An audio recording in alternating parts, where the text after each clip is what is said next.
Hello दोस्तों, DPR study centre में आप सभी का स्वागत है।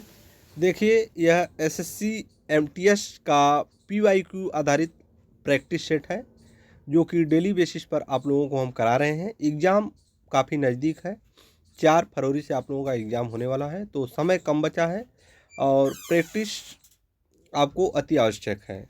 तो प्रैक्टिस करते रहिए। देखिए, ये चौथा प्रैक्टिस सेट है। इसके पहले 3 प्रैक्टिस सेट आप लोगों को हम करा चुके हैं। यह चौथे क्रम का प्रैक्टिस सेट है और जब तक एग्ज़ाम नहीं हो जाता है, डेली बेसिस पर आपको प्रैक्टिस करना है। अभी 1 मिल रहा है, इसके बाद 2-2 प्रैक्टिस सेट हम आप लोगों को कराएँगे और डेली आपको प्रैक्टिस करना है। तो देखिए क्या है, पहला प्रश्न क्या है? पहला प्रश्न है पहला प्रश्न क्या है? अनंतपुरा क्या है? अनंतपुरा झील भारत के किस राज्य में स्थित है? काफ़ी इंपॉर्टेंट प्रश्न है। क्या दिया गया है? अनंतपुरा झील भारत के किस राज्य में स्थित है? आंध्र प्रदेश, उड़ीसा, केरल और राजस्थान। 4 ऑप्शन दिया गया है। बताइए कमेंट बॉक्स में कौन सा ऑप्शन सही है। देखिए, इसमें करेक्ट ऑप्शन है Kerala. Option C is the right answer, Kerala. देखिए, केरल इसका सही आंसर हो जाएगा। आगे देखते हैं। देखिए क्या है, क्वेश्चन नंबर सेकंड है। निम्न में से कौन सी रचना विलियम शेक्सपियर द्वारा लिखित नहीं है? निम्न में से कौन सा रचना विलियम शेक्सपियर द्वारा लिखित नहीं है? The tempest, comedy of a man, Hamlet, jungle book. 4 option दिया गया है। करेक्ट ऑप्शन क्या है बताइए कमेंट बॉक्स में फटाफट। देखिए, अभी से आप लोग जो है एक एक प्रश्न पर ध्यान दीजिए। लास्ट में हम आपसे पूछते हैं कि कितना प्रश्न आपका सही हो गया। ठीक है, तो स्कोर आपसे हम लास्ट में पूछेंगे। शुरू से ही आप बताते चलिए कि कौन सा ऑप्शन सही है, कौन सा गलत है। ठीक है, देखिए इसका सही ऑप्शन है जंगल बुक। क्या हो जाएगा? करेक्ट ऑप्शन ऑप्शन डी, जंगल बुक। अगला प्रश्न देखते हैं। क्वेश्चन नंबर 3 है।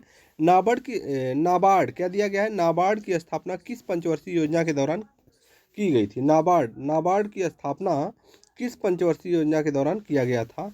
चौथी, पाँचवीं, छठी और सातवीं। देखिए, बताइए नाबार्ड का जो स्थापना था किस पंचवर्षीय योजना के दौरान किया गया था?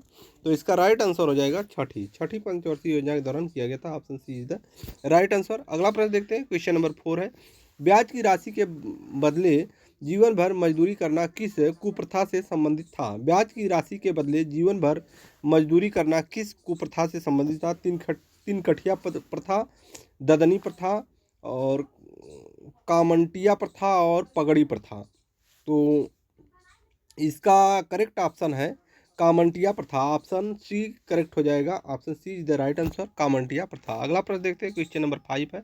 भारत में प्रथम चीनी उद्योग 1840 किस स्थान पर शुरू किया गया था? प्रथम चीनी उद्योग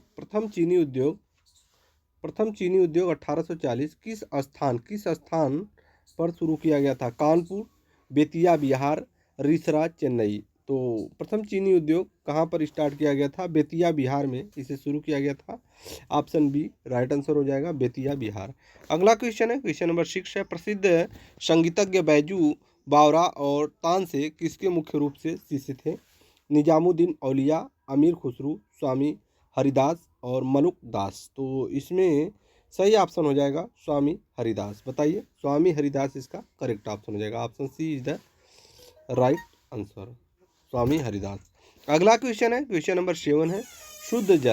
शुद्ध जल में प्रकाश की चाल निम्न में से कितनी होती है? शुद्ध जल में प्रकाश की चाल निम्न में से कितनी होती है? 3.00 इंटू 10⁸ मीटर प्रति सेकेंड। बी है 2.25 इंटू 10⁸ मीटर प्रति सेकेंड। सी है 2.0 इंटू 10⁸ मीटर प्रति सेकेंड। डी है 1.98 इंटू 10⁸ मीटर प्रति सेकेंड।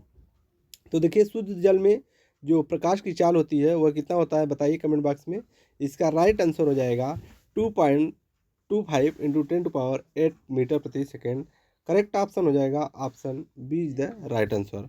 अगला क्वेश्चन है। क्वेश्चन नंबर 8 है। अशोक का कौन सा लघु शिलालेख कर्नाटक राज्य से प्राप्त हुआ था? अशोक का कौन सा लघु शिलालेख कर्नाटक राज्य से प्राप्त हुआ था? अहरौरा, गुर्जरा और एगुड़ी मास्की। तो लघु शिलालेख, अशोक का कौन सा लघु शिलालेख कर्नाटक राज्य से प्राप्त हुआ था? तो इनका जो मास्की शिलालेख है, ऑप्शन डी करेक्ट हो जाएगा। यह कर्नाटक राज्य से प्राप्त हुआ था। Option D is the right answer. अगला प्रश्न है। क्वेश्चन नंबर 9 है। सम्राट अशोक ने अपने शासन के किस वर्ष लुम्बिनी की आधिकारिक यात्रा की थी? सम्राट अशोक ने अपने शासन के किस वर्ष लुम्बिनी की आधिकारिक यात्रा शुरू की थी? तो यह हो जाएगा 8वें वर्ष, 10वें वर्ष, 14वें और 20वें वर्ष। तो क्वेश्चन नंबर 9 का इसका सही ऑप्शन हो जाएगा option D is the right answer हो जाएगा 20वें वर्ष। अगला क्वेश्चन देखते हैं। क्वेश्चन नंबर 10 है, जाली दस्तावेजों का पता लगाने के लिए किन किरणों का मुख्य रूप से प्रयोग किया जाता है? जाली दस्तावेजों का पता लगाने के लिए निम्न में से किन किरणों का मुख्य रूप से प्रयोग किया जाता है? एक्सरे, गामा किरणें, पराबैंगनी और रेडियो तरंगे। तो इसका सही ऑप्शन हो जाएगा पराबैंगनी किरणें। सही ऑप्शन होगा पराबैंगनी किरणें, option C is the right answer. आगे देखते हैं। क्वेश्चन नंबर 11 है, मराठा दरबार अष्टप्रधान में सुमंत का पद किस विभाग से संबंधित है? गृह मंत्री, लेखा परीक्षक, विदेश मंत्री और मुख्य न्यायाधीश। तो क्वेश्चन नंबर 11 का राइट आंसर हो जाएगा विदेश मंत्री, option C is the correct answer हो जाएगा विदेश मंत्री। अगला क्वेश्चन है क्वेश्चन नंबर 12, निम्न में से किस पुरस्कार को संगीत का नोबेल पुरस्कार कहा जाता है? निम्न में से किस पुरस्कार को संगीत का नोबेल पुरस्कार कहा जाता है? एबेल पुरस्कार, गोल्डमैन पुरस्कार, ग्रैमी पुरस्कार और रमन मैग्सेसे पुरस्कार। तो देखिए क्वेश्चन नंबर 12 का राइट आंसर हो जाएगा ग्रैमी पुरस्कार। क्या होगा? ग्रैमी पुरस्कार, option C is the right answer होगा। आगे देखते हैं। क्वेश्चन नंबर 13 है, निम्न में से कौन सा खेल मुख्य रूप से फील्ड पर नहीं खेला जाता है? निम्न में से कौन सा खेल मुख्य रूप से फील्ड पर नहीं खेला जाता है? बताइए कौन सा खेल मुख्य रूप से फील्ड पर नहीं खेला जाता है? क्वेश्चन के 4 ऑप्शन स्क्रीन पर आपके सामने हैं, पोलो, फुटबॉल, क्रिकेट और हॉकी। तो बताइए इसमें राइट आंसर कौन सा होगा? 4 ऑप्शन दिया गया है, इसमें करेक्ट ऑप्शन आपको बताना है। तो इसका सही आंसर हो जाएगा क्रिकेट। क्या हो जाएगा? Cricket, option C is the right answer cricket. अगला प्रश्न देखते हैं। क्वेश्चन नंबर 14 है, कपाट की स्थापना किस पंचवर्षीय योजना के समय की गई थी? कपाट का जो स्थापना है किस पंचवर्षीय योजना के समय की गई थी? चौथी, पाँचवीं, छठी और सातवीं। चौथी, पाँचवीं, छठी और सातवीं। तो इसका करेक्ट ऑप्शन हो जाएगा सातवीं पंचवर्षीय योजना, ऑप्शन डी आंसर सही होगा। आगे देखते हैं। क्वेश्चन नंबर 15 है, वैश्विक नवाचार सूचकांक कौन सी संस्था जारी करती है? वैश्विक नवाचार सूचकांक ग्लोबल इनोवेशन इंडेक्स जो है कौन सी संस्था के द्वारा जारी किया जाता है? 4 ऑप्शन है, विश्व बैंक, अंकटाड और विपो और WTO। तो ये जो है वैश्विक नवाचार सूचकांक किसके द्वारा जारी किया जाता है? WIPO, option C is the right answer हो जाएगा। अगला प्रश्न है क्वेश्चन नंबर 16 है, एक लड़के का भार पृथ्वी पर 600 न्यूटन है, चंद्रमा पर उसका भार क्या होगा? एक लड़के का भार पृथ्वी पर 600 न्यूटन है, चंद्रमा पर उसका भार क्या होगा? Question number 16। तो इस भार का 1/6 हो जाएगा चंद्रमा पर, यानी चंद्रमा पर यह 100 न्यूटन होगा। Option D is the right answer हो जाएगा क्वेश्चन नंबर 16 का डी। अगला प्रश्न है क्वेश्चन नंबर 17 है, निम्न में से किस शहर को स्वप्निल मीनारों का शहर क्या है? निम्न में से किस शहर को स्वप्निल मीनारों का शहर कहा जाता है? करेक्ट ऑप्शन देखिए, बताइए कौन सा होगा? न्यूयॉर्क है, ऑक्सफोर्ड है, कैंट है, जिनेवा है। तो इसका सही ऑप्शन क्या होगा? ऑक्सफोर्ड हो जाएगा। क्या होगा? Oxford, option B is the right answer, Oxford सही होगा। अगला प्रश्न है क्वेश्चन नंबर 18 है, निम्न में से कौन सा मंदिर नागर शैली का उदाहरण नहीं है? नागर शैली का उदाहरण नहीं है, कौन सा मंदिर बताइए?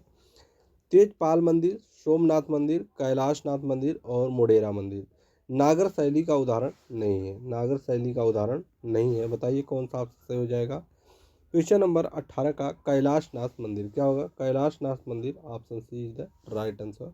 अगला प्रश्न है क्वेश्चन नंबर 19 है, प्रसिद्ध आदिलाबाद का किला किस शासक के द्वारा बनवाया गया था? प्रसिद्ध आदिलाबाद का किला किस शासक के द्वारा बनवाया गया था? ए शेरशाह सूरी, बी अकबर, सी मोहम्मद बिन तुगलक और डी है अलाउद्दीन खिलजी।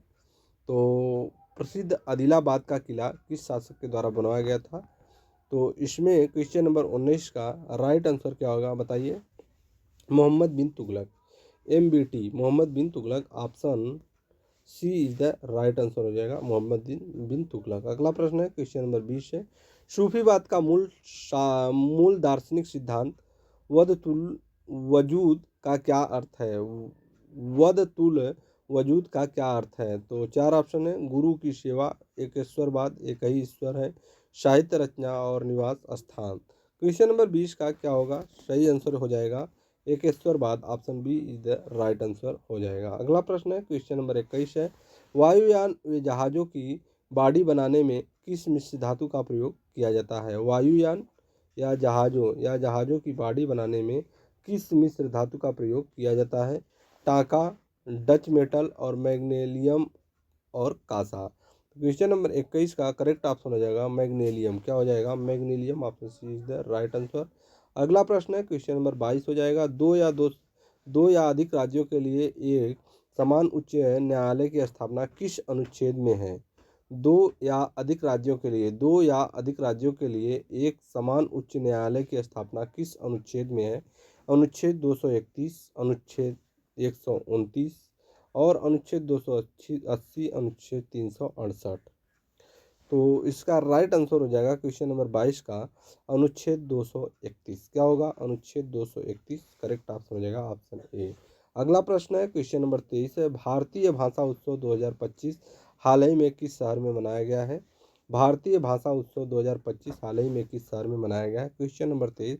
चार ऑप्शन है। चेन्नई, नई दिल्ली, हैदराबाद और पुणे। तो सही ऑप्शन हो जाएगा नई दिल्ली। सही ऑप्शन क्या हो जाएगा? New Delhi, option B is the right answer. अगला प्रश्न है क्वेश्चन नंबर 24 हो जाएगा। क्या दिया गया है? भारत की पहली पूर्णतः विद्युत चलित टग परियोजना किसने लॉन्च की? भारत की पहली पूर्णतः विद्युत विद्युत चलित टग परियोजना किसके द्वारा लॉन्च किया गया? नरेंद्र मोदी, सर्बानंद सोनोवाल, पीयूष गोयल और राजनाथ सिंह। तो इसका सही ऑप्शन हो जाएगा Sarbananda Sonowal, option B is the right answer. अगला प्रश्न है। क्या दिया गया है? भारत का प्रथम सीमेंट उद्योग 1904 कहाँ स्थापित किया गया था? प्रथम सीमेंट उद्योग 1904 में कहाँ स्थापित किया गया था? चेन्नई, रानीगंज, सलेम और राउरकेला। तो इसका राइट आंसर हो जाएगा Chennai, option A is the right answer. Chennai में स्थापित किया गया था। तो ये रहे जितने प्रश्न आपको हम कराए हैं। सारे प्रश्न जो है एसएससी एमटीएस में पूछा गया प्रश्न है। तो आपको पहले ही हमने बताया कि पीवाईक्यू आधारित प्रैक्टिस सेट है। तो ये सारे प्रश्न आपको हम प्रैक्टिस के तौर पर करा रहे हैं। कहीं ना कहीं एसएससी के द्वारा इन्हीं प्रश्नों को बार बार घुमा फिरा कर पूछा जाता है, ठीक है। तो कहीं ना कहीं कुछ प्रश्न आपसे पीवाईक्यू से ज़रूर आ जाते हैं। तो जितने प्रश्न हमने कराया काफ़ी इंपॉर्टेंट प्रश्न थे। फिर मिलते हैं अगले वीडियो में, तब तक के लिए धन्यवाद।